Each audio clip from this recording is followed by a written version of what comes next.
মালদহের সরকারি ঐতিহ্যবাহী রামকেলি মেলার আমন্ত্রণপত্রের নাম নেই বিরোধী সাংসদদের, যা নিয়ে শুরু হয়েছে রাজনৈতিক তরজা। সরকারি অনুষ্ঠানেও আমরা ওরা, আমন্ত্রণপত্রে বিরোধী সাংসদদের নাম না থাকা নিয়ে বিতর্ক। জেলার ঐতিহ্যবাহী প্রাচীন মেলায় আমন্ত্রণপত্রে অতিথি তালিকায় নাম নেই জেলার 2 সদ্য নির্বাচিত সাংসদদের।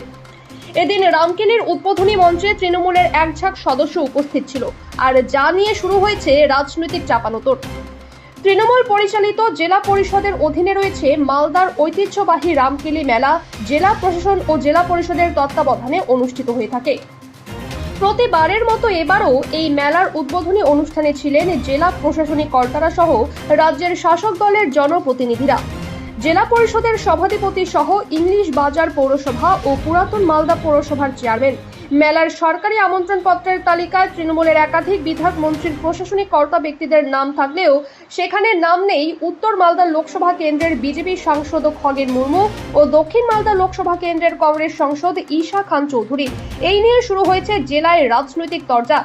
জেলার প্রাচীন ঐতিহ্যবাহী মেলায় সাংসদদের নাম নেই, সেই নিয়ে রাজনৈতিক মহলে শুরু হয়েছে তরজা। উত্তর মালদা বিজেপির সাংসদ খগেন মুর্মু জানান, কংগ্রেসের এটাই তো সংস্কৃতি। এরা কাউকে বিশ্বাস করে না, কাউকে ভরসা করে না, মানুষকে বিশ্বাস করে না, এমনকি তৃণমূল কংগ্রেস নিজেকেও বিশ্বাস করে না। তাই নিজেদের যাতে এখানে কোনোরকম এই বিশ্বাসের জায়গাটা না হারায়, তাই শুধু তৃণমূল কংগ্রেসের তাদেরকেই ওখানে রামকেলি মেলাতে তৃণমূল কংগ্রেসের সমস্ত মন্ত্রীরা থাকতে পারেন, তৃণমূল কংগ্রেসের বিধায়করা থাকতে পারেন, পঞ্চায়েতের সমস্ত পদাধিকারীরা তোলা থাকতে পারেন, কিন্তু বিরোধীরা এখানে দুইজন সাংসদ আছে, তাদের এখানে থাকার কোনো অধিকার নেই। এখানে বিরোধী আমাদের এমএলএ আছেন এখানে 4 জন, তাদেরকে এখানে ডাকা হয়নি। অর্থাৎ এটাই তৃণমূল কংগ্রেসের সংস্কৃতি। এরা মানুষকে কখনো আপন করতে জানে না, এরা শুধু লুট করতে জানে। তাই তৃণমূল কংগ্রেস ওখানে একটা মেলা হচ্ছে, এই মেলাতে লোকে সমস্ত জনপ্রতিনিধি থাকবেন, সব মানুষের মেলা। এটা তো দীর্ঘদিনের মেলা, আমাদের রামকেলি মেলা। আমাদের শ্রী চৈতন্যদেব তিনি এইখানে এসেছিলেন। এই মেলাতে সবাই যাবে, প্রত্যেকটা মানুষের এখানে যাওয়ার অধিকার আছে, প্রত্যেকটা জনপ্রতিনিধির তার ওখানে আমন্ত্রণ পাওয়ার অধিকার আছে। এটা বঞ্চিত করছে। অর্থাৎ পশ্চিমবাংলায় শুধু বঞ্চনার বাইরে তৃণমূল কংগ্রেস কখনো ভাবতে পারে না। এরা শুধু বঞ্চিত করে মানুষকে। তাই বঞ্চনার প্রতিবাদে মানুষ আজকে রুখে দাঁড়াচ্ছেন। আজকে পশ্চিমবাংলায় যেভাবে মানুষ এগিয়ে আসছেন, কিন্তু এরা শুধু পুলিশকে দিয়ে, প্রশাসনকে দিয়ে এরা এখানে মানুষের ভোটকে লুট করছে। তাই আজকে এই বঞ্চনার প্রতিবাদে মানুষ সবাই সামিল হচ্ছেন।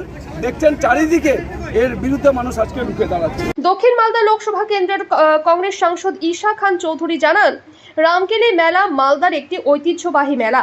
এই মেলায় সাংসদকে নিমন্ত্রণ করা হচ্ছে না, এটা কেন হচ্ছে সেটাই আমার প্রশ্ন।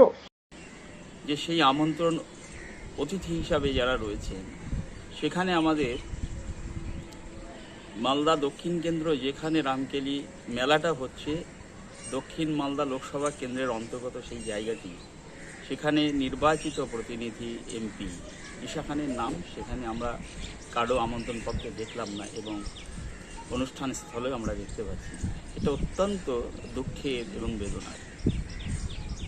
যেখানে আমরা দেখতে পাচ্ছি তৃণমূলের বিধায়ক থেকে শুরু করে জেলা পরিষদের কর্মাধ্যক্ষ শুরু করে পৌরসভার চেয়ারম্যান থেকে শুরু করে প্রত্যেকেরই সেই কার্ডে আমন্ত্রণ পত্রে সেখানে নাম রয়েছে এবং তাদেরকে আমন্ত্রণ জানানো হয়েছে। মনে হচ্ছে যে এটা একটা রাজনৈতিক প্রোগ্রাম। আমরা অত্যন্ত দুঃখের সাথে জানাচ্ছি যেটা বন্ধ হওয়া উচিত। মালদা জেলা তৃণমূল কংগ্রেসের মুখপাত্র আশিস কুণ্ডু জানান, রামকেল উৎসবে সাংসদদের নাম দেওয়া হয়নি বলে আজকে মাননীয় সাংসদরা যে হঠাৎ করে চিৎকার চেঁচামেচি করছেন, তাদের উদ্দেশ্যে একটাই কথা বলতে চাই। এত বছর ধরে রামকেল উৎসব হচ্ছে, আপনাদেরকে তো কোনোদিন আমরা দেখিনি। বিজেপির সাংসদ এখানে অনেক বড় বড় কথা বলছেন, এই রামকেল উৎসবে কোনোদিন তাকে যেতে দেখিনি। আর এই বিজেপির যে কদর্য রাজনীতি, বিভিন্ন রেল মন্ত্রকের যে রেলগুলো উদ্বোধন হয়েছে, আপনারা লক্ষ্য করে দেখেছেন, আমাদের মাননীয় মন্ত্রী, মাননীয় সাংসদ, সম্মানীয় মুখ্যমন্ত্রী কারুর নাম ওনারা দেন না। ওনারা সমস্ত রেল ডিপার্টমেন্টটাকে, বিভিন্ন কেন্দ্রীয় সরকারের দপ্তরকে ওনারা নিজস্ব সম্পত্তি ভাবেন। তো যাক, ওনাদের বোধোদয় হয়েছে যে এই শিষ্টাচারটা থাকা উচিত। ওনারা যেরকম দেখিয়েছিলেন আমরাও তো সেটা দেখেই অভ্যস্ত, টিট ফর ট্যাট করতে করতেই অভ্যস্ত। ওনাদের যদি বোধোদয় হয় আমরাও তাহলে আগামী দিনে অবশ্যই আমাদেরও বোধোদয় হবে। আপনাদের কাছে একটাই আবেদন থাকবে, রামকেল উৎসব ঠাকুরের উৎসব, সনাতনদের উৎসব, সমস্ত মানুষের উৎসব। শুধুমাত্র সাংসদ হিসাবেই সেখানে আসতে হবে, মানুষ হিসাবে সেখানে যাওয়ার কোনো অধিকার নেই। আসুন না আমরা সবাই মিলে এই রামকেল উৎসবকে সাফল্যমণ্ডিত করি।